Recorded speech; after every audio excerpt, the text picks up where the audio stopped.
આપ જોઈ રહ્યા છો કચ્છ ટીવી ન્યૂઝ।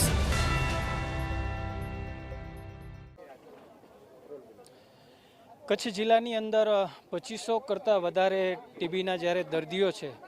ત્યારે ટીબી મુક્ત કચ્છ બને, કચ્છ લોકસભા વિસ્તાર બને, જેના માટે મારું ટ્રસ્ટ સમાજ નવનિર્માણ ટ્રસ્ટ અને અમે સૌ સાથે મળી કરીને પહેલ કરી છે। આજે ભુજ મધ્યે એક મોટો કાર્યક્રમ યોજવામાં આવ્યો હતો।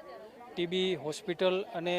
આરોગ્ય જિલ્લા પંચાયતના ટીમ દ્વારા એમના અધિકારી અને ડૉક્ટર મિત્રોને સાથે રાખી કરીને ટીબીના દરેક દર્દીઓને આજે પોષણ કીટ આપવામાં આવી છે, એમને જરૂરી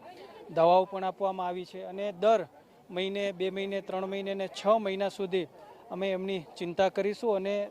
જે પ્રકારે કચ્છની અંદર ટીબીનું પ્રમાણ કઈ રીતે જલ્દીથી ઘટે, ટીબી મુક્ત કચ્છ બને, એના અભિયાનની આજે શરૂઆત થઈ છે। દેશના વડાપ્રધાન શ્રી નરેન્દ્ર મોદી સાહેબ, જેમણે દરેક